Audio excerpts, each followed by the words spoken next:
我是于朦胧。Hello， 大家好，我是于朦胧。追光吧哥哥，我来啦！这个12月，我们优酷和东方卫视见。我要表演的才艺是绕口令：红凤凰，粉凤凰，红粉凤凰，粉红凤凰，黄凤凰。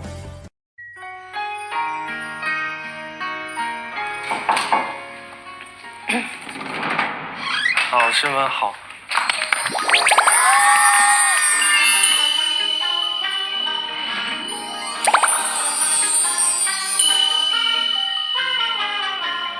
好多人啊！怎么这么紧张啊？我为什么来这儿？我一开始其实是有一点犹豫的，然后经纪人他们就背着我把合同签了。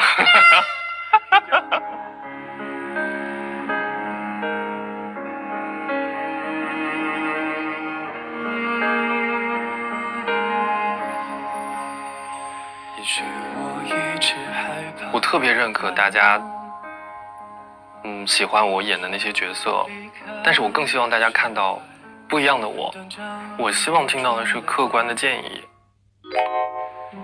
唱成这样，我觉得是 OK 的啊，状态还是挺好的。对。其实你音质非常好，还可以再好，对，肯定可以的。你能跳一段舞蹈吗？一点都不能。或者你能律动一下吗？就你随音乐稍微动一动，其实就 OK。对。我的短板是跳舞，就觉得尴尬，因为我想到会要跳舞，但是真的是一个就是很难做到的事儿，对我来说。我不会。开手。对，你跟老师说。开，然后上，对。想死。不是，我也是可以做其他的事情的。曙光终极。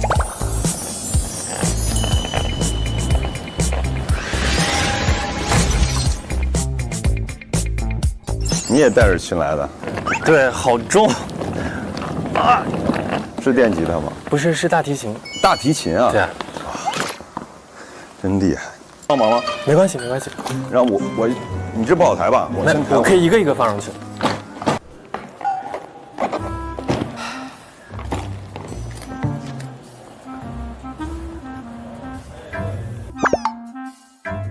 嚯，这都带着家伙事儿来。好，对，踢的。对。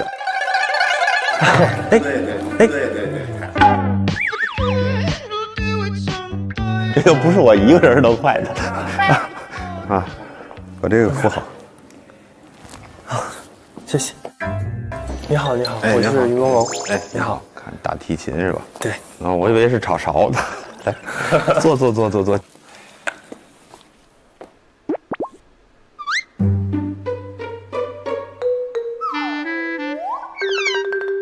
请哥哥们依次独自前往2楼完成测评报道。行，咱们按进门的顺序吧。好。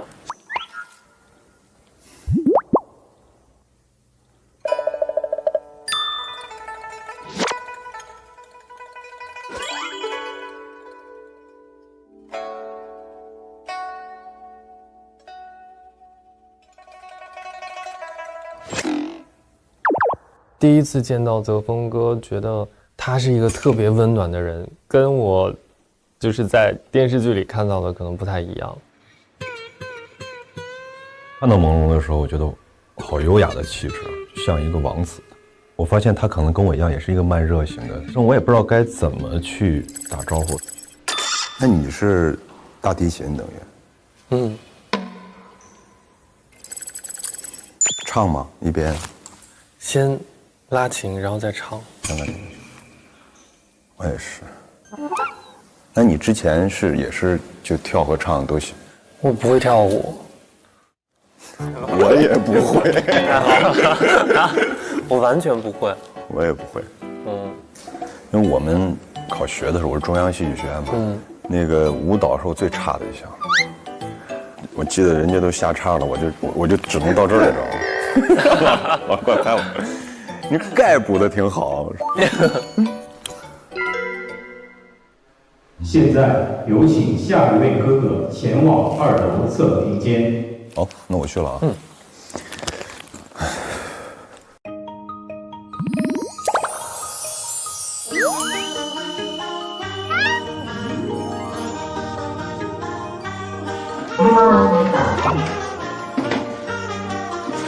你好，要站在这里吗？是的，您指错了。现在请创建一个学员档案。首先，请对着镜头。Hello， 大家好，我是于朦胧。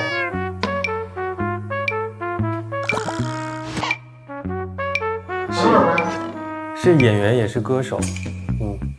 下面进入魅力评测环节。最有魅力的部位，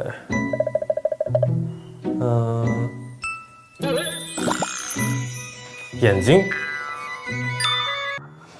为什么呢？因为我可以放电。哇，我也会变化了呢。谢谢你。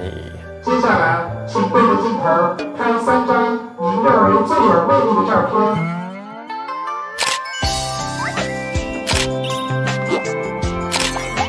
哇，太帅了！您的魅力评测成绩为92分，优秀。环节，请您真实回答以下3个问题：一，您认为您在观众心中留下最深刻印象的是什么？最深刻印象，古装造型。第2个问题，如果您的室友占用厕所，您又很着急，你会怎么办？去其他的厕所。第3个问题，脱发和发福必须选一个，你会选什么？发福。为什么呢？因为发福还可以减肥，脱发就没办法了。好吧，谢谢。您的学员档案创建完成，现在请领取您的网卡，前往宿舍挑选房间。OK， 谢谢你了。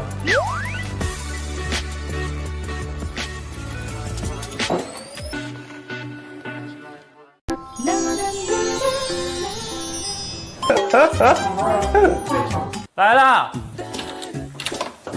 Hello， 小天哥你好，我是朦胧。朦胧是吧？你好，你好，你好，道哥，来，我想跟你住一个宿舍，好不好？来，我就那个就是我的，没事，睡这边就好了。好的，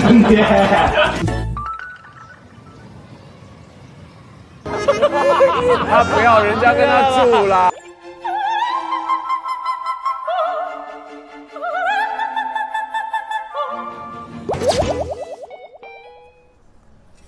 墙里面穿着。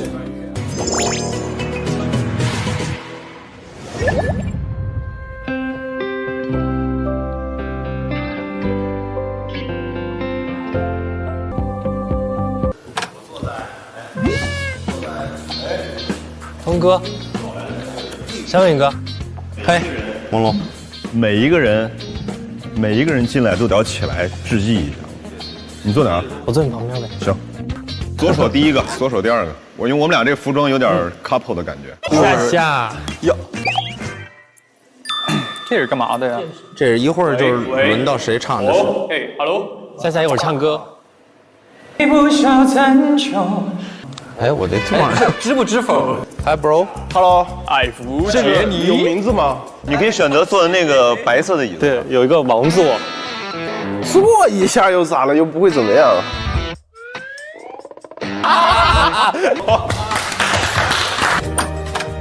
我觉得于朦胧长得好看呢。王颖，你都是直接进门按排坐了吗？就随便。哥，那个也可以。对啊，他这人太多了，我觉得超。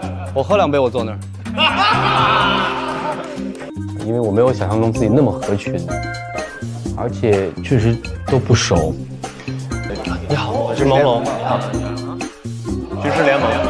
对，这么好2个人一起进来。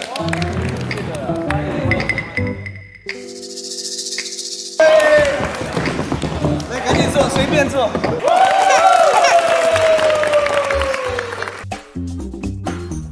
好，然后我吃了一顿，我近10年，能不能真正的把自己的心打开？让我们欢迎追光学院教导主任。刚才我在外边办公室里边听这边，谢谢。呀，信博跟我坐对面呢。我是最后，今天是他的婚礼，我是最后一个进来的。来，坐。来，老师您的杯子哈。对，先生们、帅哥们，真的没看过作品，别着急，酒过3巡，教导主任再跟你说。这个追光吧哥哥栏目里边，在未来的时间啊。小东沉思了一下子，我要通过时间认识每位哥哥啊！一下让我认识21个帅哥，压力比较大。你们自己再介绍一遍。不用了。李泽锋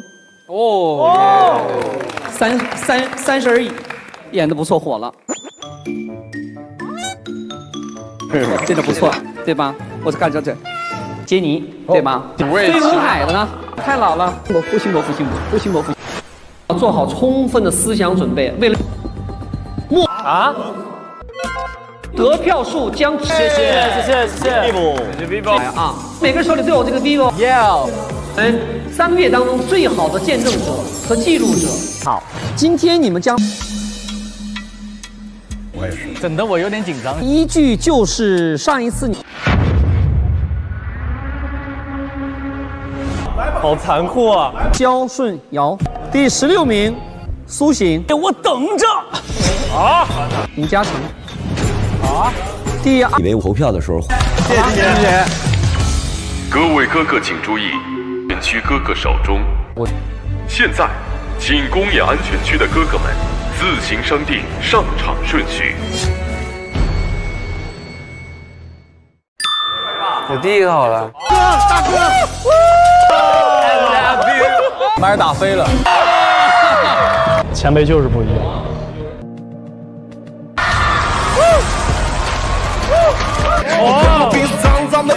可爱。你为什么挑后面？我本来是前面，但是已经有人选了。我选了3个。你要说你想早点演，你就上。你愿意换？你想跟我换，我给你换啊。真的可以吗？真的吗？真的。那我真换了。真的。但你一定要燃爆这个舞台啊！没给你上心理压力。就我的表演习惯其实是尽量往前。小天使，泽峰哥拯救了我，我就觉得好暖心。有请下一位哥哥。上！加油！上场前，泽峰哥就拥抱我，鼓励了我，就觉得顿时会有那种斗志，就是不行，我不能输，我要好好表演。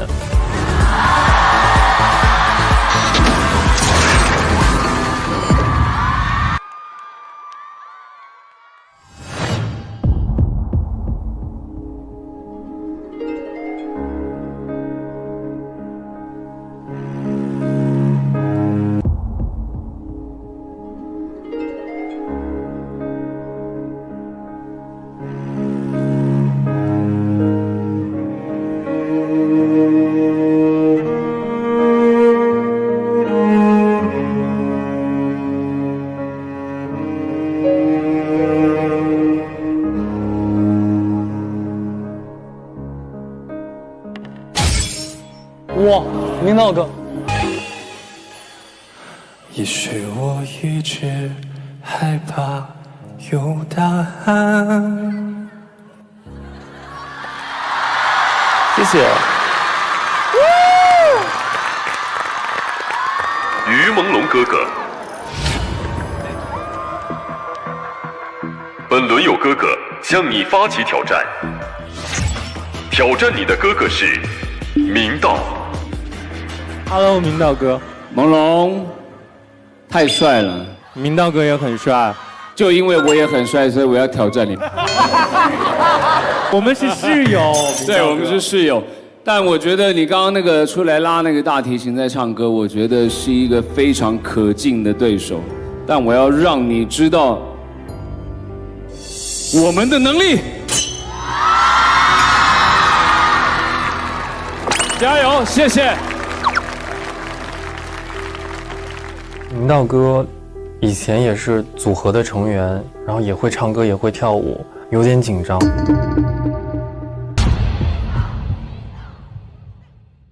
哇，有点动物们。舞台评判室。哦。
Hello， 大家好，我是于梦龙。今天是我入驻飞行俱乐部的第一天，现在是2020年11月18号凌晨1点多，快2点。今天认识了很多新的哥哥们，还有弟弟们。认识泽峰哥也特别开心，因为泽峰哥特别照顾我，是一个特别暖的人。可是我现在还没有卸妆，我得去洗澡，然后就得睡觉了。第一天拍 vlog， 我不知道该拍什么。等我想好了的话，我想一些要拍什么的镜头，再慢慢分享给大家吧。现在这个你们能看到的这个地方，就是我们的飞行俱乐部的其中的一个区域，是不是很时髦，而且很高大上？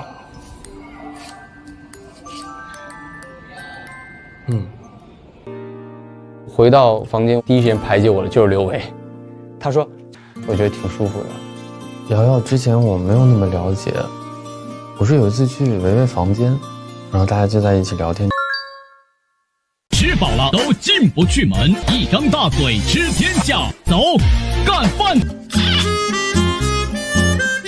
哎呀，瞎什么呀？走吧，走吧。第一次意识到特别影视圈特别残酷，是我有一次去探班，我就发现这个红的和不红的吃的盒饭什么的都不一样，我就觉得红的基本上不吃盒饭，你接触的还是中低档的演员吧？对，小演员。但是然后这个红的可能有 A、B、C 三个 T 什么背后的替身，远景的替身，不红的都是男女主角啊，不红的就在那儿不断的光着膀子排练。更明显的是化妆间，你看我刚来，文涛老师就很好，说汪老师你先，我化。那红的就是他有单独的化妆。对不起，我们这就一屋，我们还只有一个化妆师。对，这个单独化妆间已经不算什么了。好莱坞什么每个红的明星一辆车嘛，一辆化妆车里面保姆啊、助理啊什么都有。我听一个娱乐产业的经纪人说哈，刚方舟提到的什么吃特别的饭、化妆间什么，从那个经理人的角度来看，这个叫什么投资？为什么投资呢？除了保护你，让你专心培养情绪，弄得美美的、得体的出场，还有什么呢？更好玩的，心理上给你一个诱因，你想继续享受这样吗？那你好好干，你要听我话啊！我排什么戏，去什么记者会。当你拥有这个东西的时候，你回不去了，回不了头，你不能放开啊，不能放开。这同样在很多行业，这种投资策略都有的。香港有一家很出名的吃鲍鱼的店，哈，那家老板告诉我说，当他在那边看到哪个厨师或者说哪个服务生啊是可以栽培的，看起来你礼貌周周，香港话就好醒目啊，很醒目啊，一看眉精眼气的，看到谁招呼哪个客人呢？他做一件什么事啊？他买一双最漂亮、最贵的皮鞋，皮鞋送给那个服务生，给他，你穿这个吧，站得舒服，站得舒服什么？然后他除了对你感恩呢，他享受过好的东西，他回不去了，他没办法跳去其他店，或者说不敢，那服务不好。不然你把他炒掉了，他没有这种享受了。所以那个经纪人说，我要给他这个虚荣啊，贪污虚荣是不好的词。可是对不起，在我们这个行业，你不贪污不虚荣，请你走。你没有上进心，你不会往上爬。哎呦，但是我觉得这个啊，就是还是太难了。你看啊，实际上咱实事求是的讲，过去中国有句话叫这个穷文富武嘛。你比如说你要练武的。那玩意儿至少你得吃得好，而且你整天打熬身体，家境得好。这穷人像他们这个编剧，这在穷文富武。其实我现在觉得这个演艺啊，就现在很多想当艺术家，或者想当明星，这条路啊，要照我觉得是一种什么呢？旧社会啊，有歧视性的这个看法，三教九流，就在这偏，这都不是正门，偏行叫 low 偏行。为什么这么说？当然，他这个是旧社会的说法，但是实际上从这个运势上来说，我觉得它的确不像是一般行业的，就是说我付出多少努力，我就应该得到升迁，我就应该得到一个稳定的成长。这个演员这事儿，您付出多大努力，您付出多少才华。甚至老实讲，你像那个，你比如说是咱们讲绘画啊，那天我有一个朋友算是最成功的画家之一嘛，我就问他，我说这个怀才不遇什么这事儿，他就说问他，我觉得今天这个时代没有怀才不遇这回事儿了，现在只有你有1分才华，都给卖到10分，吹到10分，对吧？把粪土卖成黄金都能这么着。他说，你说你要有点才能，早已经被。这个榨干了，这个净尽了，说是你，所以说你看现在一个人红，你就研究这个明星，你就发现，哎呦太偶然了，要叫我说，就是腾他就是这么就红了。你这他真的是有点非常不走常道的一种。但是演员里边很有意思，有一个，因为我有的时候也做监制嘛，监制和导演呢最爱骂的是那个找演员的副导演。以前做的就说你这找的不行，你这什么都不行，群众演员也难看什么的。然后呢，有一次呢叫他找演员，说都不行，不好看。那副导演开始咬牙了，那你们能不能每集加1500块钱预算？我说那怎么弄？您要是加，我把那谁谁谁叫来。我们也不知道那谁谁谁是谁。我说可以给你加1500。第二天来了，女演员漂亮多了，就加了1500。哎呦，真的，他这个演员特约演员什么，这都很明显，你就加500块钱就好很多。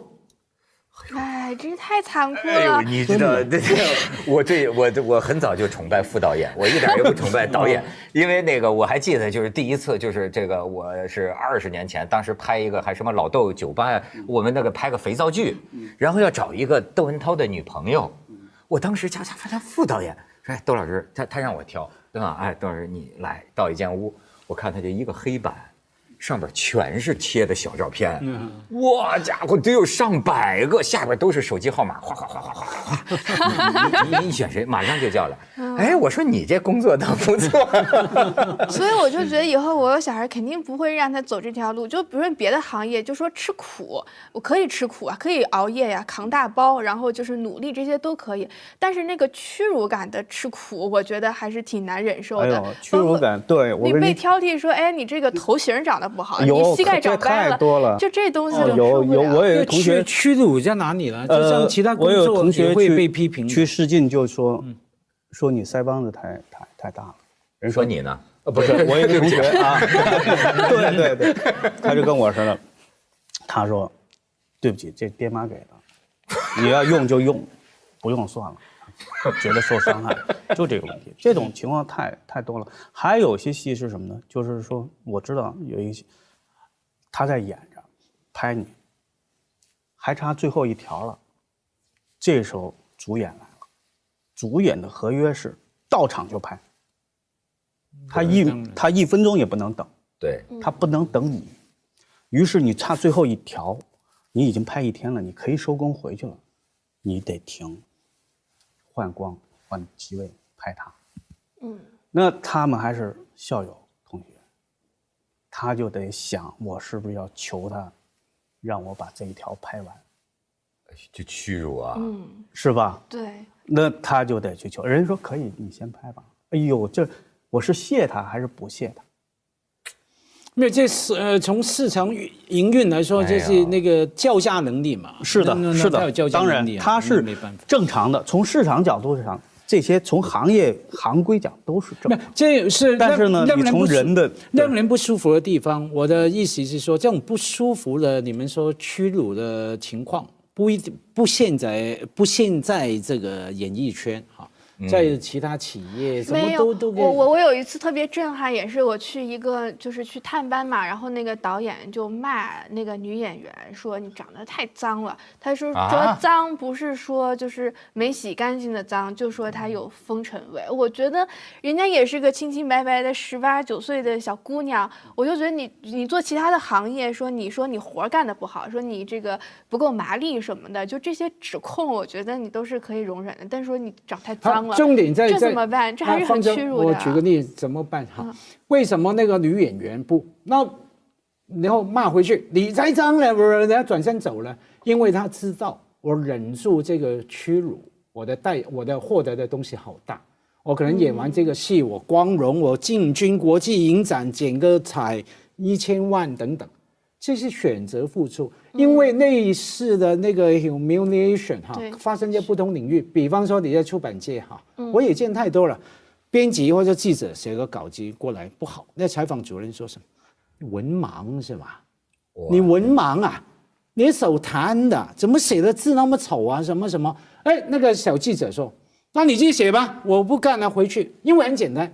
我在这里被你骂，我拿的是月薪12000港币，我出去工作可能可以其他工作找个9000，每个人都比我们想象中的那个有弹性哈。所以我的意思是说，回到你刚说什么有没有受害者，有没有迫害者，往往是说你自己选的，其实你不能只怪说，哎，这个很差，他骂我。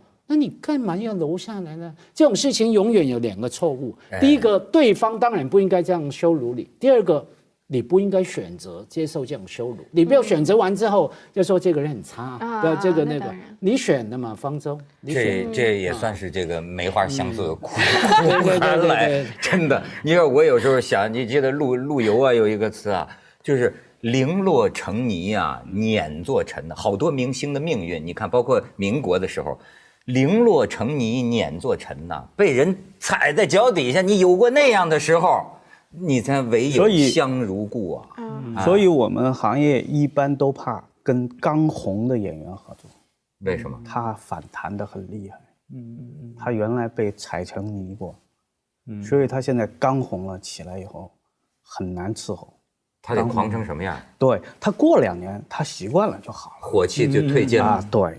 他就唯有香如故了。谢谢。我觉得就还是张爱玲说，人长得不好看就要用奇装异服来装点自己啊。对我来说，人长得不好看就要用这个不得体的衣服来装扮自己。其实我后来看艺考，它恰好不能穿成我这样。艺考是要穿高领的衣服，不能化妆、素颜，不能整容，穿平底鞋。其实是要打扮的特别朴素，像穿成我这样就被淘汰了。你觉得最近有一个那个马伊琍啊，这是上过我们节目的，她在上海当这个艺考的考官。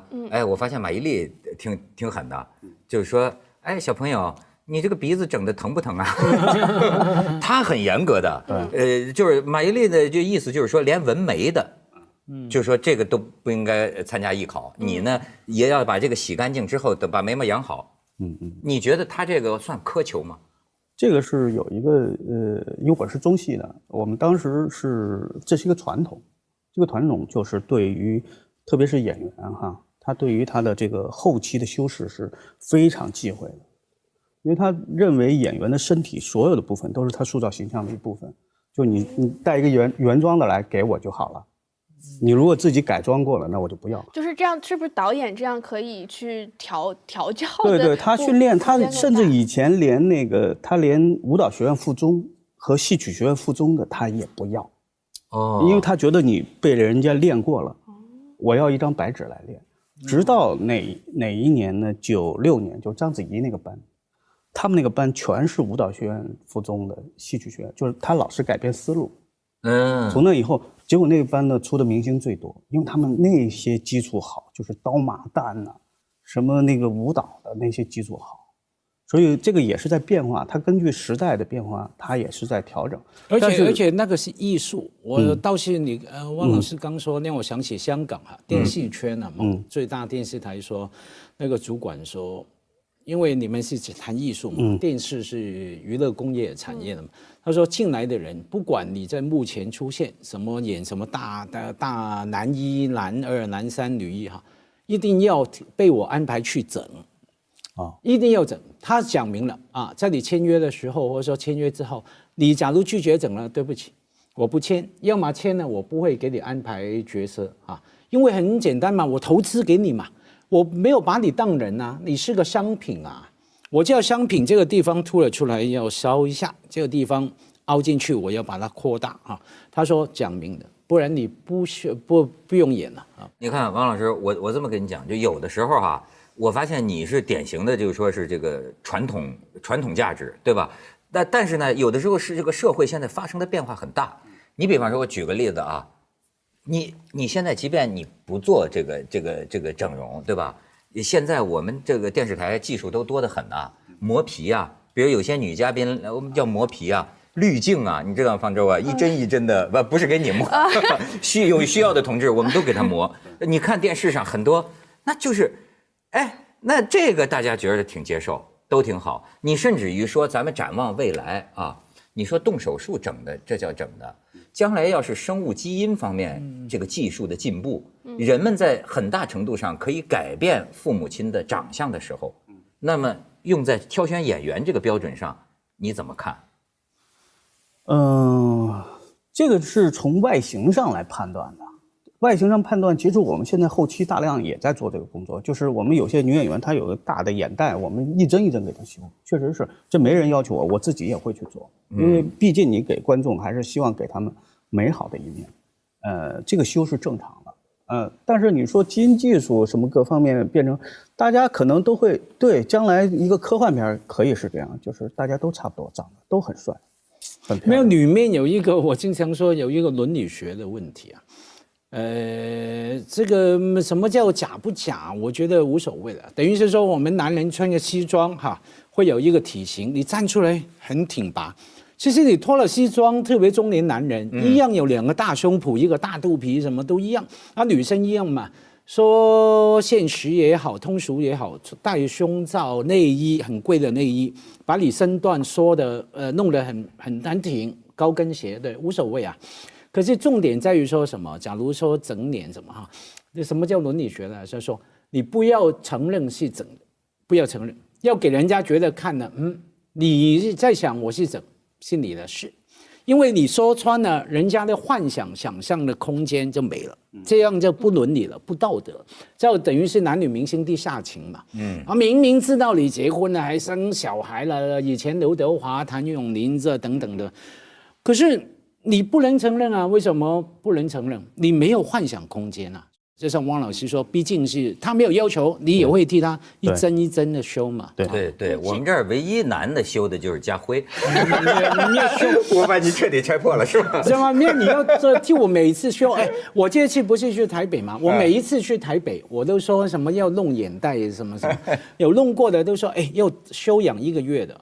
然后我马上说不行下个礼拜要录文涛圆桌派，那又妨碍了我了，对，要不然文涛修的那么好看，把我比下去了。咱们国内相声行全都割双眼皮儿。你说这相声相声行业相声啊说相声我也不知道为什么他们流行都割双眼皮儿，你不知道吗？我不知道这事儿，这够相声的，这个对。哎，这个我所以你知道，我就发现这个美这个东西啊，真的是自己看的。但是我觉得，其实现在情况下，你看整容，我发现一个很有意思的现象，就是去整容呢，基本上都是本身长得还可以的，就是本身她就挺漂亮的，然后挺漂亮的女生，或者从小大家都夸是那个美女的。我看很多演员，她为什么后来又变脸了？本身就是大美女，再去整，我觉得还是因为精益求精呗。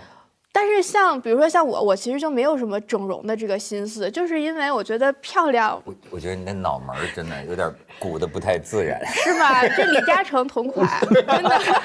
就是我在想，其实就是长得漂亮，它本身你可以说是一个恩赐，但其实也是一个诅咒。就是说，你就被迫的加入到一个跑道，你这跑道全是长得漂亮的人。但是就比如说，你说像你要当一个科学家，当一个这个程序员，当一个包括作家也好，你稍微平头整脸一点，大家就说你是美女，你就全靠同行的衬托。但是如果你要当一个职业的美女的话，那你长得比你漂亮的人实在是太多了。所以我看了一般整容呢，其实都是长得还可以的。所以像家辉老师也是好看过，所以要整。才整，对，关键在于过这个事。对，这个所以说90后的女生都很毒了哈。过。那我告诉你，那个这个我觉得最后还是2个字哈，得体。你最好的部分就呈现了。我经常举一个例，我以前不知道的，好多年前林青霞出第1本书的时候啊，就在香港书展那个演讲，我来主持，很荣幸。然后呢，现场还怎么样呢？他了解一下，那个桌子不行，档次低，椅子不行，他自己花了2万块买一个椅子。我说我的天哪！一场演讲2个钟头，你2万块买个椅子，然后再买个桌子、什么灯哈，那个好了。可是后来主持的时候，我就明白，下面3000个观众，还有旁边的厅也有3000个观众，大江南北跑来看他。然后看到他的时候，拿起手机拍，激动的流眼泪什么，我就明白为什么林青霞要这样。人家来看我，我当然要专业给他最好的部分，我不能马虎啊。然后拍照签名排队拍照哪个角度？为什么呢？我不能让人家老远来看我，或者说花时间，然后呢得不到那个快乐的感觉。你想一下，当他拿到了快乐的感觉回家，他可能记得一辈子。我当时看到一个那么得体的林青霞，那个时候我就明白，那个不叫什么挑剔，什么装什么，这个叫专业。所以有的人呢，真是生来就是要做明星的。但是呢，我们更关心的呢是做着明星梦的更多的人。所以你就说我为什么说要聊这个艺考呢？我还是在这个汪老师的这个朋友圈里。那天啊，你像他这个老江湖哈，他都叹为观止。你看他发几张照片，我们来看看啊，下面这是美术，考美术的。你再看下边，哇，体育场考美术哇家伙，哎，这个数字你在网上去查，我都不用讲，就说这个报考艺考的是这个录取率越来越低，对，报名人逐年升高。哎，对此那个作为那个考了4年才考上的汪海林先生有何看法？是这样，就是艺考呢很重要一点，就是他将来从事艺术工作很符合现在年轻人的关于生活的一个想象，就生活和工作的想象，就是他要的那种生活，不用上班，天天在家待着。如果做演员拍戏的话，全世界各地去，很自由的生活啊。当然，他并不知道那后面有很多苦难的这个背后的故事，但是他就期待这种生活。他参加艺考其实是在选择这种生活方式。所以有一次呢，有一个孩子，他家长带着他来找我说我们孩子想考电影学院。汪老师能不能能不能帮忙？我就问那孩子，我说你考电影学院，那你最喜欢看哪部电影？我不爱看电影。他不爱看电影，他要考电影学院。我知道了，他想做一个电影人，他要有电影人的生活。至于是不是干电影这个专业，不重要。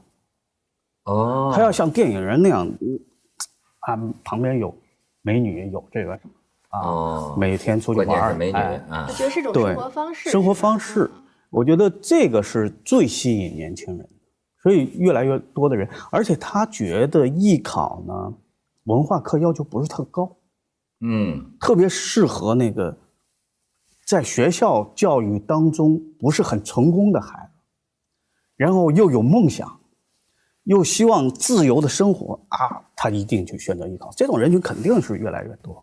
但是你说的这个还真的是，我那天问了一个美院的一个老师啊，他就讲这个学艺术很可怜呐，说是真正能到，你比如说到这个剧团呢，你别学表演啊，现在统计说这几年大概只有10%的毕业生能真正进入到体制内的。他说，但是呢，也不叫失业，他管这个叫做大部分的人，他就叫做你说的这种，实际他们叫隐性就业，对，就是1半以上的艺考，最后就艺术院校的学生出来之后是自由职业混，就这么一种，但混他怎么活下去呢？也能活下去是吗？不是，你像那个耶鲁有一个统计，他们的收入比如说他的法学院，这个什么医学院，他的那个收入都是排在最前面的，排倒数第一的是就他那个音乐系，就是他的艺术系，他都是收入就毕业以后5到10年。一看都是最穷的，就是说就业率又低，其实也没什么工作，就是你真正的从就业的角度上讲，选择去参加艺考，实际上不是很明智。对。就是我原来看过一个说法，就是说这个做学术的还有艺术家，就是有一个共通点，就是他们的头部就是最厉害的那波人是名利双收，社会美誉度又高，但是他的这个下层就完全是断崖式的一个断裂，就是说你这大量的底层是什么都没有，所以这个跟其他的行业它是结构是比较合理的嘛，就是你最好的挣的最多，你第二的挣的其次，它是其他的是结构比较合理，但是这3个行业，就是它头部聚集了90%的资源，大量的底层在这种断崖式的跌落当中一无所有，但是大家还向往着这个头部的生活。但是你说这个梦，它很有意思。我小的时候可没那么多年轻人有这个梦。这个梦呢，就像你说他向往什么生活哈？我前几年呢，还看过一个，就是挺悲惨的一个访谈。最后这节目是为了说明一个什么原因呢？就是王宝强的梦是不是人99%是不可复制的？对，就我一想他就是那种从吐鲁番呢，他到那个从吐鲁番要上大连的一个艺术学校，都考不上北京的。然后这个父母真感人，就父亲陪着他坐火车转汽车，最后6天6夜，你想从吐鲁番到大连，就脚都肿了。家里给他掏1年1万多的学费，上了之后，上完第1年，然后就是说老师给你们推荐去当演员，去那个到康熙王朝，是陈道明演的吧？有康熙康熙什么的大帝什么之类的，就反正一电视剧，就是说到那儿去当那个群演去，有个机会，这还是老师给找的，1分钱没有，因为这跟那群众演员还不同，群众演员还有钱，他们这算实习。然后呢，这小哥们呢就还挺勤奋。就是每天呢，因为有很多小太监的那个一句话，扎他把这个甲乙丙丁这太监的台词全背熟了，哪天老师一说，这个小太监需要搭一声的，谁说他背的最熟？好，他就来了这么一句，有这么一晃。可是我就说这个梦真的就是，他在这个电视热播电视剧上，这个小太监这一声扎，就这一下，他姐姐拉着他的妈妈。到这个邻村有电视的人家里，等着就看他这一下，全家人这个兴奋，以致到最后他为什么觉得他对不起他妈呢？就是又要第二年好像又要交学费，交5000块钱，家里就又给他，但是那是他妈妈治病的钱最后他妈妈就在去大连看望他的路上去世了。所以他当时为了。就把这个故事讲出来就是说我要拍一部电影献给我的母亲。你还别说，他算成了，就因为他这个故事感动了人家，有些人愿意支持他，最后他就拍了一个我的母亲之类的一个作品。你说你通过他这个事儿，他其实很多孩子他并不清楚自己是不是干这一行的这块料，他很多孩子如果接触比较多考生什么的，有的时候找我，他负责梦想，由他父母去落实。就他负责说，我有一个梦想，我要拍电影，下面上电影学院这些事儿你们去解决吧。他负责这个。其实呢，演员有好多人，他老跟王宝强比，他自己长得不行，他外部条件不行，他就跟王宝强比，或者跟那些长得不好看的演技派的女演员比，他觉得我至少比他长得好看，他都能当演员，是吧？他的情况呢，其实。在戏剧学院、电影学院那个表演系老师，我是见过。我们是上过表演课。我们那个老师，人家拉一孩子来见他，很漂亮女孩，他一眼就说，他那个膝盖这儿不直，呵啊，然后你说两句话，又说一句话，说声带闭合不全。我们看这做演员没问题，他一看就是，他从专业角度，不是看你漂亮不漂亮。条件就没有。对，我另外一个朋友呢，他是后来上的上海戏剧学院，但是他说中戏的厉害。他说为什么？中戏当时那个老师，大家都很喜欢他，他表演得很好，什么什么的。但老师说你的嗓音，其他有老师，他说他主考老师说他可能是感冒了吧？啊，复试的时候我们再听听。复试再一听，那个老师说，哎呀，可惜了你声带3/4处有结节。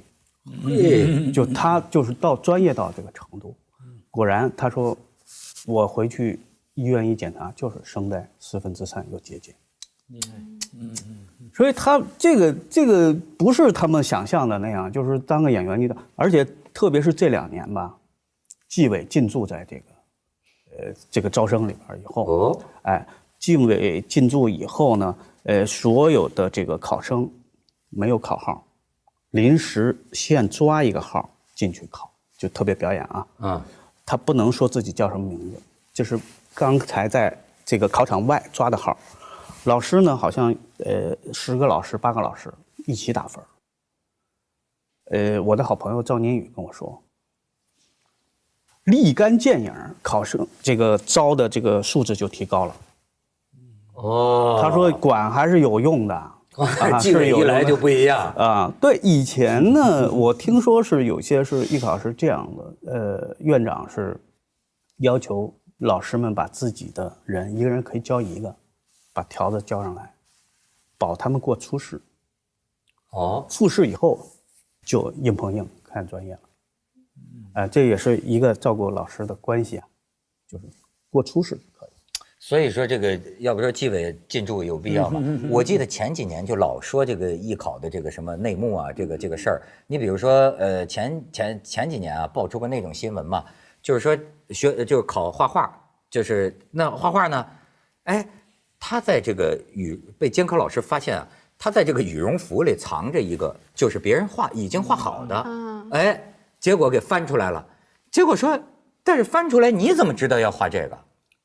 就最后就发现这个很有可能，他一定也有校内老师的参与，校外的还有那种校外的，就是你知道现在这个艺考培训呢是个大买卖啊，很贵的，这家挣多少钱呢？你看我身边都有朋友的孩子学这个，有这个1小时800块钱的，还有这个1天2、3千块钱的，哎呦，这是比如说考电影学院的，有的那个你知道从山东，他去年就来了。在北京租房子，然后就天天各种的这个培训就练，这样才考这个电影学院，1年30多万就出去了。那次我们中戏同学聚餐吃饭，说，我听说了，有人说考上中戏，给30万，包你上，如果没上，钱退你。我们说这买卖我也能干，有50%概率是吧？对，那万一上了呢？对，那上了是因为谁上的？那你不知道吗？反正上不了退你。但是就是你比如说你现在啊，可能这个作弊的可能性就越来越小了，但是就是面对这种啊200人里边取1个这种概率，家辉你说让这些真的有梦就是有句话叫什么？有梦有罪吗？就我也想当演员的这个梦。难道你就劝我不要做这个梦吗？这梦我做了50年哈，基本上。哎，你做成了。家辉在电影里客串过好几遍。还要我再讲一遍吗？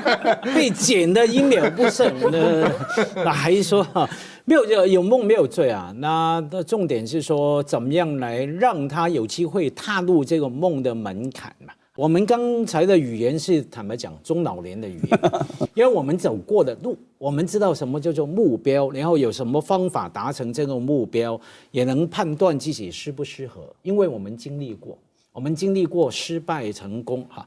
年轻人本来就不知道啊，是不是什么艺术学校全国都小所，是不是他们说了算？他说你美就美，说你不美就美，说你有整就整，没整就没整。对啊。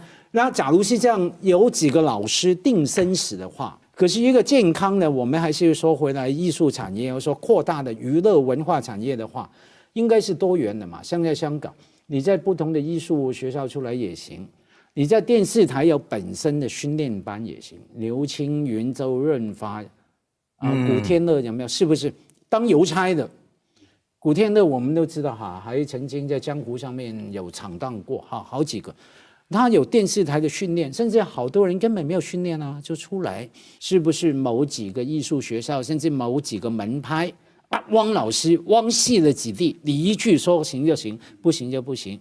这样我听，那这样才不健康。像我刚听说什么每人可以给一个名字，我就觉得不可思议。光是这一个已经不可思议、不能接受了嘛。怎么可能呢？汪老师，你觉得现在咱们就是说是选拔这种人才，或者说对待这些做着这个梦、做着异梦的梦呓的这些孩子们，你觉得我们的这种上学的这种机制有什么问题吗？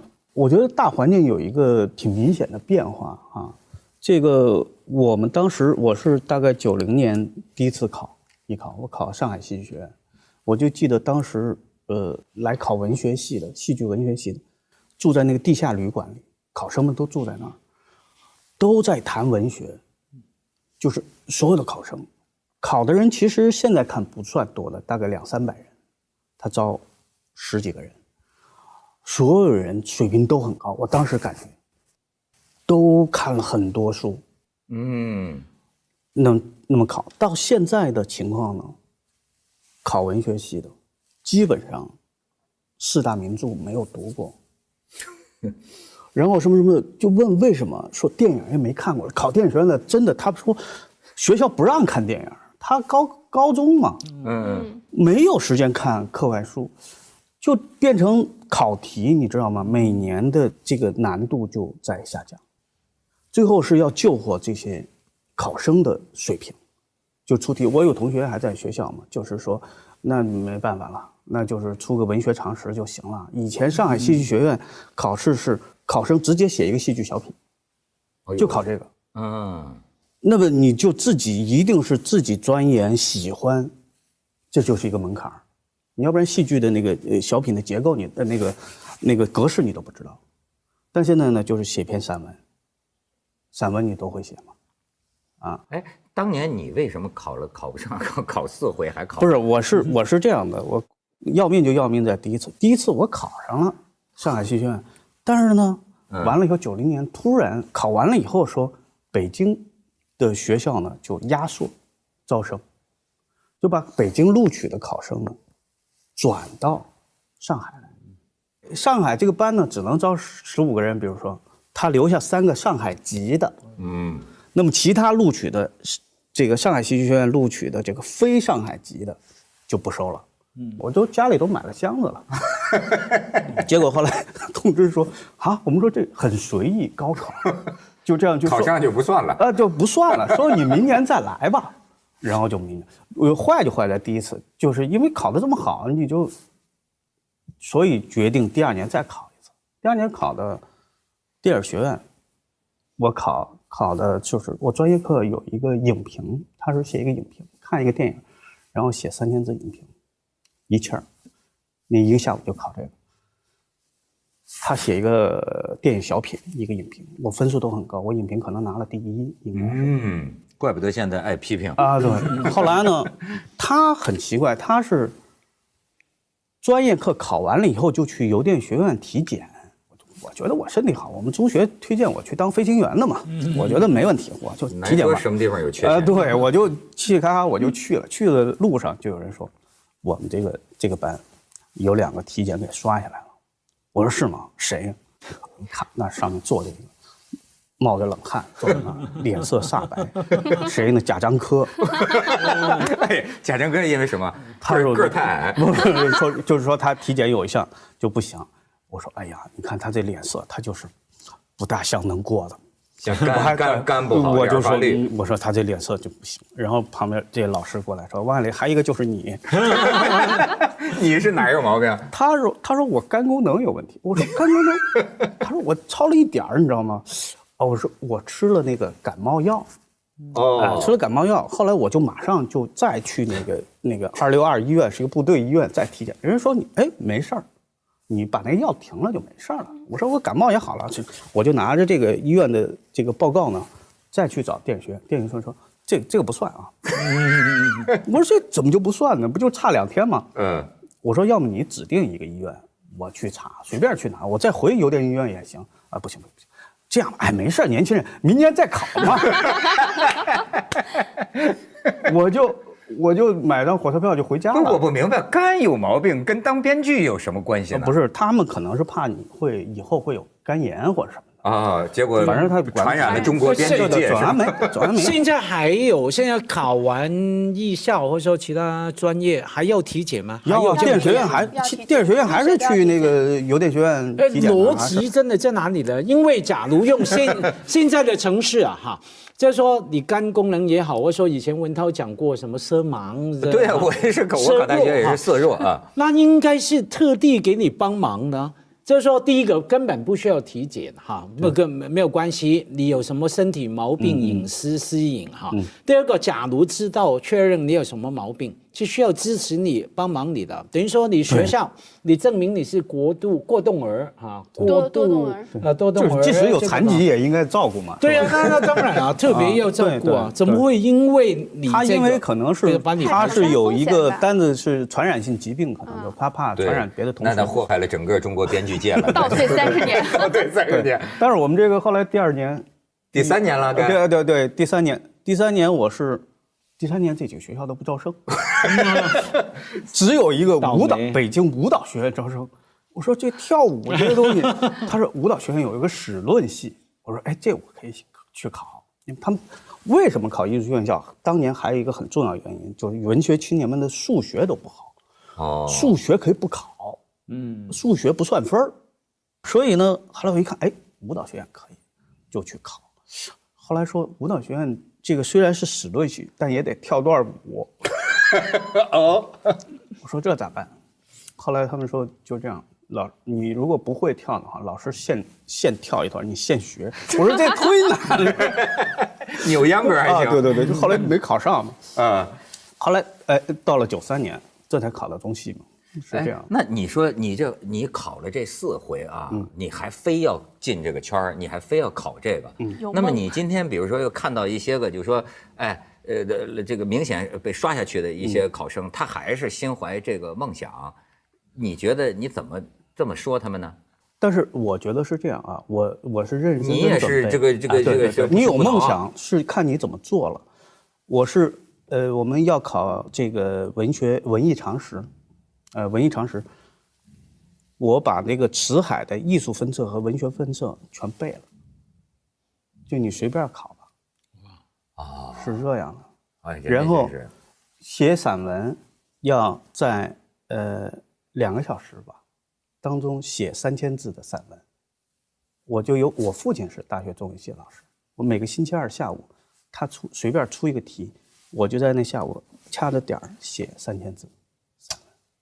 所以我是经过训练和刻苦的学习，我觉得就所以心里有这个底的。对，所以我觉得这个年轻人有梦想没问题，但是你要脚踏实地去干。对，他是心意的，唯一障碍我的不就是个肝吗？我觉得王老师说一点特别重要，就是在于说，我觉得我身边很多人去参加艺考啊，他确实是因为，尤其是表演类的，他觉得这个是对天赋和努力要求最少的一个这个成功的方式。我原来一个朋友跟我讲，就是说他也是去参加艺考，前面一个女生说，这个考官问他历史上有哪些著名的以少胜多的这个战争，他想了半天说。孙悟空大战天兵天将吧，就他真的是不知道。但是我就觉得，因为我们看到的这种演员啊成功的，我们看到的全是偶然案例，或者说大部分都是偶然案例。比如说谁谁谁，我就陪他去考个试，结果成了大明星，然后就是跑了个龙套，结果成了大明星。你看到的全是偶然案例，所以我觉得很多去参加一些表演类的艺考，他就觉得把自己的命运寄托在一个偶然上。像你说的，刚很多案例哈，都说自己陪同学去选美报名呢，自己选上。当然，我后来发现10个有5个是乱说的了。对，那影门当初其实自己所谓的贪污虚荣去哈，他怕别人笑，所以都是说我跟朋友去报名，结果哈，那不管他，重点就是说，既然就是去考无所谓啊。我隐约有这个梦，因为我就喜欢掌声。还有刚汪老师讲，还有文涛也说，哎，什么你讲那个小孩哈，喊一声砸，全部的亲戚都看到，对不对？那个多么好啊！美国人也说啊，我昨天在电视看到你，妈妈，我在电视了哈。一直以来都是觉得大家很好玩的东西。比方说，我这一次来北京啊，在飞机场，从香港等飞机，然后在贵宾室在吃面啊，狼狈赶时间嘛，吃面。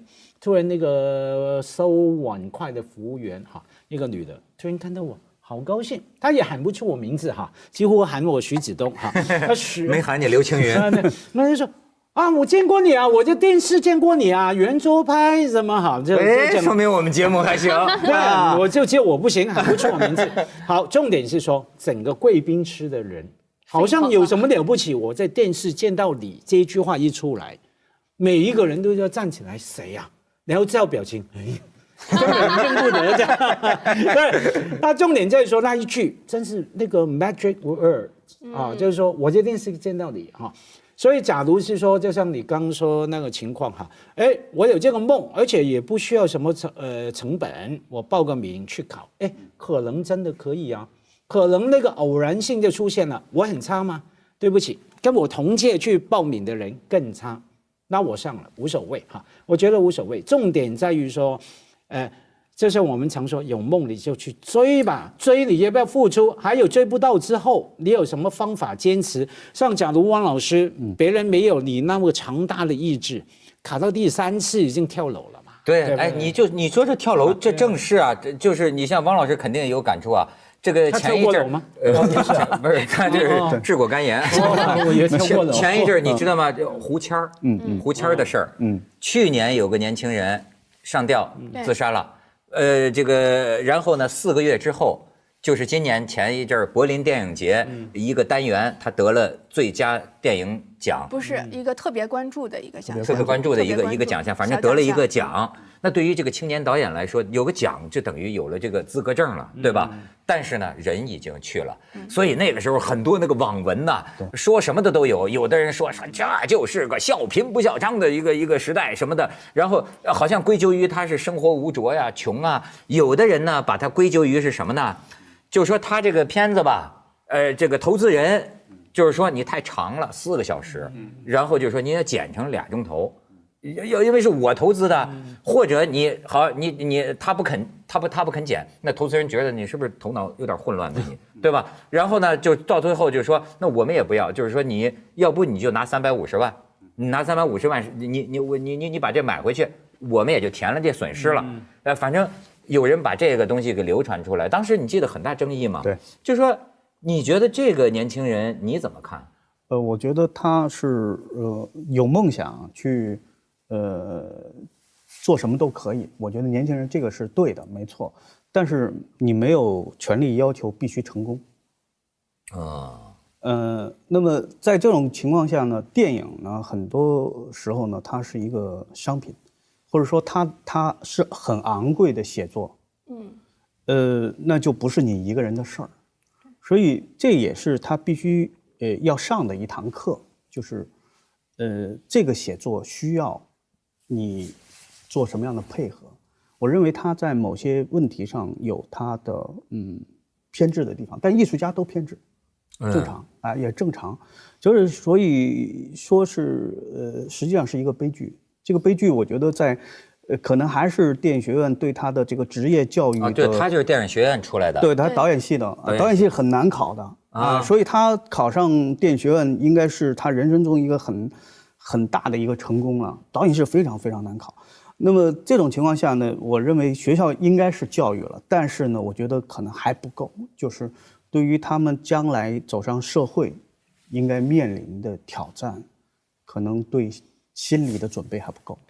对，我觉得我当时看到其实他这个事情是一个，当然是一个悲剧，但这个是有可以去探讨的地方，就是在于他很矛盾。外界来看，他是一个成功的而且有很大未来的，因为他的有很大未来的年轻人和艺术家，他的作品被得了奖，然后也出版了，还有那么多人没出版呢，还有他的这个作品被著名的导演看上，愿意监制，但他自己觉得自己是一个受害者。我当时看他在这个书里面写，我们要被伤害到什么时候？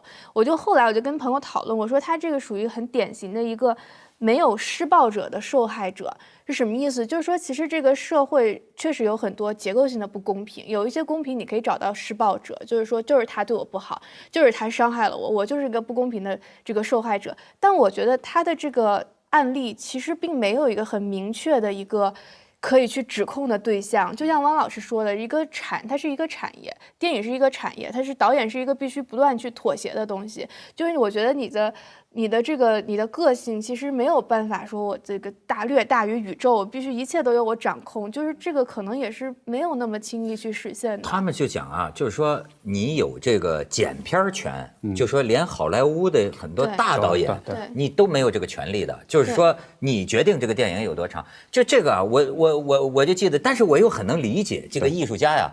你知道我记得是费里尼嘛，意大利的当年的大导演费里尼就说啊，说我的电影我都不去电影院看。他说为什么？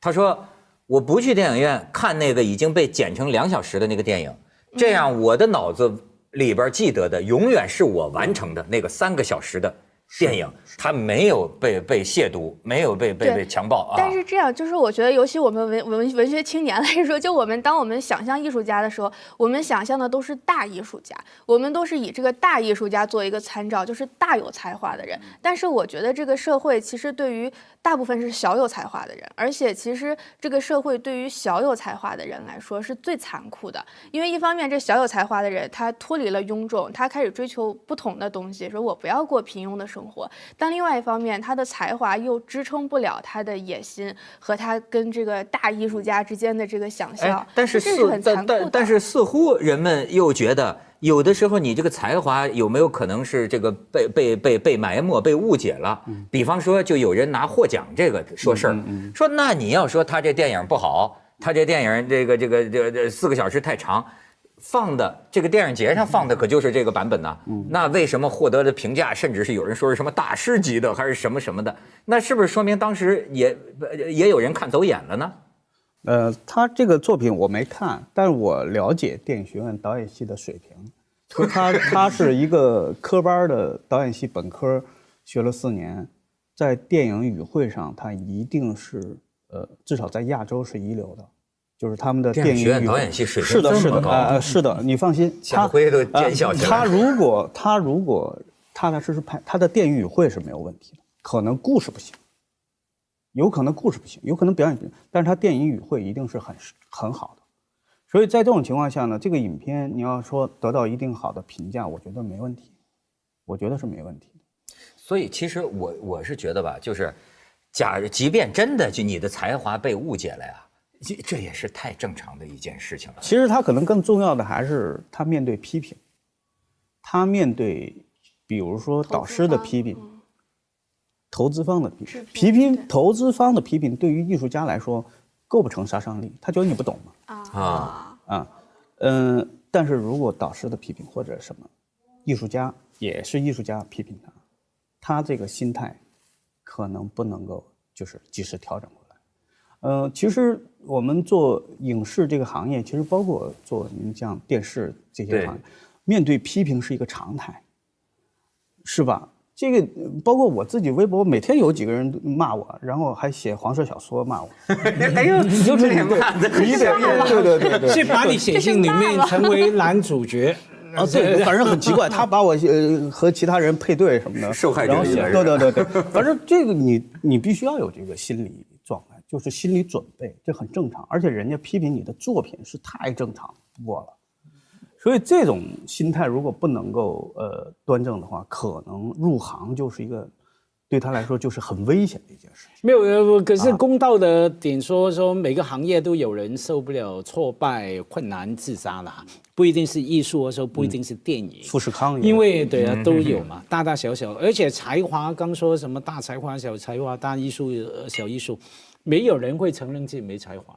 特别在这个圈子没有人，所以呢，那么虚无缥缈的东西呢，也不能不依靠一些指标，比方说得奖，或者说票房，对不对？你有没有东西，有没有那个机会，让那个东西来证明你？当你有个东西票房好了，老板就下回好吧，给你5个钟头拍一部5个钟头，我票价宁可提高等等，你有说话的权利嘛？你要有那个机会，有指标嘛，有证明给你嘛。问题那个机会指标有时候是运气，有时候要等时间出现，他等不及，他的各种的性格、各种的自己的选择他就这样死掉。因为假如这样死掉的话，王家卫死了100遍，对不对？都是人家叫他拍2个钟头，他拍了5个钟头。许鞍华那个片也拍了10个钟头的底片，所以才把我剪掉啊。我要这样说，他不是挤结膜，我先说，他要剪到8个钟头，那难免好朋友嘛，好欺负嘛。但是可能方总你是在清华吧？对，还是什么的，你可能旁边也会有这样的同学。我观察我们艺术院校也有这样的，就是他考上中戏或者电影学院这一天是他人生的巅峰，对，从此以后他再走下坡路。对，这个观察很有意思啊。对，他后面就再也没有那样的辉煌了。这种实际上是很多人的常态，在每个班里。对。像清华的，在清华肯定是这样。清华好多就是说，今日这个我以母校为荣，明日我还以母校为荣，后天我还以母校为荣，这就是他人生的高光时刻。很多这种，他也承受不了这种落差，而且他会比较嘛。他说，都是同一个班出来的，你看看人家，就尤其是我觉得电影行业其实更残酷，就是像清华的可能是收入高一点的工程师和收入少一点的工程师，但是。电影行业可能就是大明星和跑龙套的，我是有一年太大了。对，暑假去电影学院，他们那个毕业季，就是大家都在走的时候，有人在墙上写了一行字，我觉得挺好，叫新生们，你们不要被电影学院带坏，你们要带坏电影学院。这怎么解释呢？我觉得挺好，是一个我来改变你。就是我大于你这个学校，其实人生要有这样的态度。所以啊，这真的是你说考到这种艺术院校，我有时候都觉得挺难受的。其实，能有说实话，章子怡能有几个呀？但是你说问题是，也是同班同学。你说这个大家还在一块儿，还很多情况下，如果一般有几个特别红的，聚会他们就不来了。那确实，那可以想象啊。对我原来我是觉得第一次意识到特别影视圈特别残酷，是我有一次去探班，我就发现这个红的和不红的吃的盒饭什么的都不一样，我就觉得红的基本上不吃盒饭。你接触的还是中低档的演员嘛？对，小演员。但是然后这个红的可能有 A、B、C 三个替什么背后的替身、远景的替身，不红的都是男女主角啊，不红的就在那儿。不断的光着膀子排练，更明显的是化妆间。你看我刚来，文涛老师就很好说，汪老师你先，我换。那红的就是他有单独的化妆。对不起，我们就一屋，我们还只有一个化妆师。对，这个单独化妆间已经不算什么了。好莱坞什么每个红的明星一辆车嘛。一辆化妆车里面保姆啊、助理啊什么都有。我听一个娱乐产业的经纪人说哈，刚方舟提到的什么吃特别的饭、化妆间什么，从那个经理人的角度来看，这个叫什么投资？为什么投资呢？除了保护你，让你专心培养情绪，弄得美美的、得体的出场，还有什么呢？更好玩的，心理上给你一个诱因，你想继续享受这样吗？那你好好干，你要听我话啊！我排什么戏，去什么记者会。当你拥有这个东西的时候，你回不去了，回不了头，你不能放开啊，不能放开。这同样在很多行业，这种投资策略都有的。香港有一家很出名的吃鲍鱼的店，哈，那家老板告诉我说，当他在那边看到哪个厨师，或者说哪个服务生啊，是可以栽培的，看起来你礼貌周周，香港话就好醒目啊，很醒目啊，一看眉精眼气的，看到谁招呼哪个客人呢，他做一件什么事啊？他买一双最漂亮、最贵的皮鞋，皮鞋送给那个服务生，给他，来你穿这个吧，站得舒服。站得舒服是吗？然后他除了对你感恩呢，他享受过好的东西，他回不去了，他没办法跳去其他店，或者说不敢，那服务不好，不然你把他炒掉了，他没有这种享受了。所以那个经纪人说，我要给他这个虚荣啊，贪污虚荣是不好的词，可是对不起，在我们这个行业，你不贪污不虚荣，请你走，你没有上进心，你不会往上爬。哎呦，但是我觉得这个啊，就是还是太难了。你看啊，实际上咱实事求是的讲，过去中国有句话叫这个穷文富武嘛。你比如说你要练武的那玩意儿，至少你得吃得好，而且你整天打熬身体，家境得好。这穷人像他们这个编剧，这穷文富武。其实我现在觉得这个演艺啊，就现在很多想当艺术家，或者想当明星，这条路啊。要照我觉得是一种什么呢？旧社会啊有歧视性的这个看法，三教九流，就这偏，这都不是正门，偏行叫 low 偏行。为什么这么说？当然，他这个是旧社会的说法，但是实际上从这个运势上来说，我觉得它的确不像是一般行业的，就是说我付出多少努力，我就应该得到升迁，我就应该得到一个稳定的成长。这个演员这事儿，您付出多大努力？您付出多少才华，甚至老实讲，你像那个，你比如说是咱们讲绘画啊，那天我有一个朋友算是最成功的画家之一嘛，哎，我就问他，我说这个怀才不遇什么这事儿，他就说问他，我觉得今天这个时代没有怀才不遇这回事儿了，现在只有你有1分才华，都给卖到10分，吹到10分，对吧？把粪土卖成黄金都能这么着。他说，你说你有点才能，早已经被这个榨干了，这个尽尽了。说是你，所以说你看现在一个人红，你就研究这个明星，你就发现，哎呦太偶然了。要叫我说，就腾他就是这么就红了。你这他真的是有点非常不走常道的一种。但是演员里边很有意思，有一个，因为我有的时候也做监制嘛，监制和导演呢最爱骂的是那个找演员的副导演。以前做的就说你这找的不行，你这什么都不行，群众演员也难看什么的。然后呢，有一次呢叫他找演员，说的不行，不好看。那副导演开始咬牙了，那你们能不能每集加1500块钱预算？我说那怎么着？您要是加，我把那谁谁谁叫来。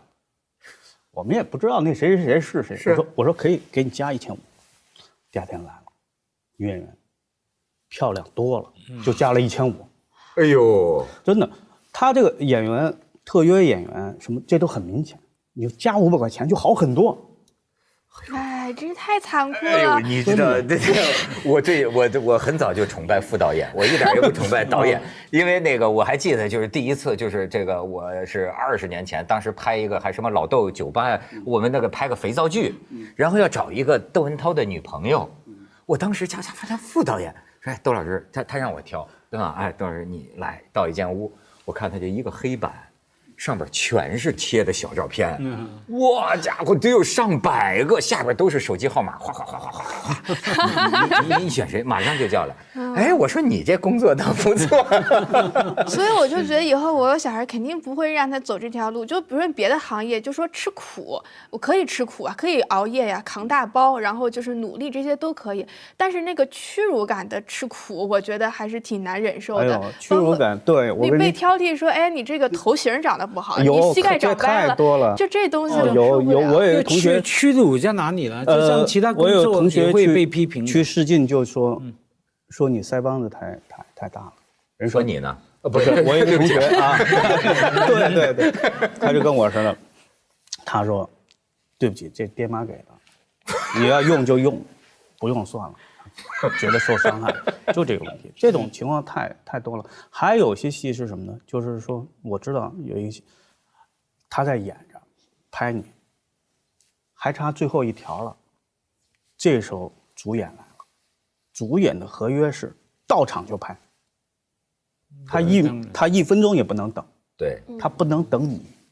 于是你差最后一条，你已经拍1天了，你可以收工回去了，你得停。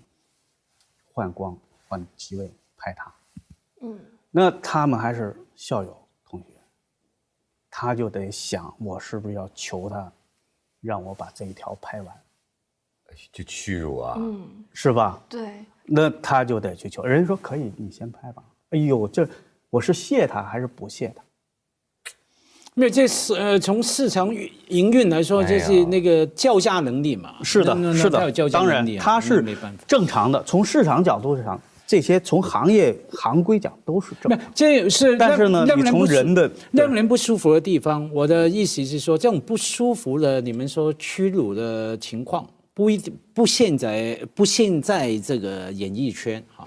在其他企业什么都我有一次特别震撼，也是我去一个就是去探班嘛，然后那个导演就骂那个女演员说你长得太脏了。他说脏不是说就是没洗干净的脏，就说她有风尘味。我觉得人家也是个清清白白的18、19岁的小姑娘，我就觉得你做其他的行业，说你活干得不好，说你这个不够麻利什么的，就这些指控，我觉得你都是可以容忍的。但是说你长太脏了。重点在这怎么办？这还是很屈辱的。我举个例子，怎么办？哈，为什么那个女演员不？那然后骂回去，你才脏了，人家转身走了，因为他知道我忍住这个屈辱，我的获得的东西好大。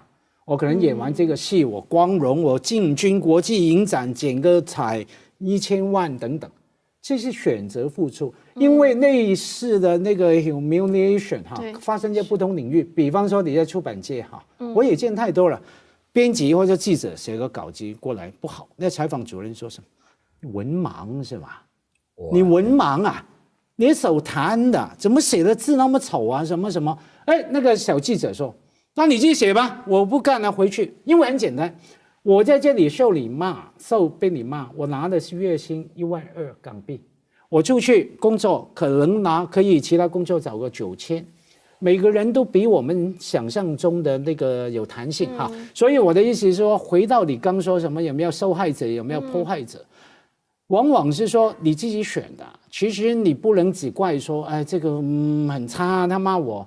那你干嘛要留下来呢？这种事情永远有2个错误。第一个，对方当然不应该这样羞辱你；第二个，你不应该选择接受这种羞辱。你不要选择完之后就说这个人很差，这个那个，你选的嘛，方舟。这也算是这个梅花香自苦寒来，真的。你看我有时候想，你记得陆游啊有一个词啊，就是零落成泥啊，碾作尘的。好多明星的命运，你看，包括民国的时候。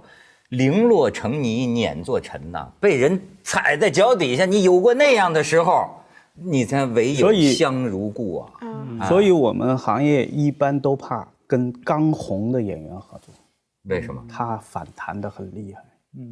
他原来被踩成泥过，所以他现在刚红了起来以后，很难伺候。他得狂成什么样？对，他过2年他习惯了就好了，火气就退尽了。对。他就唯有香如故了。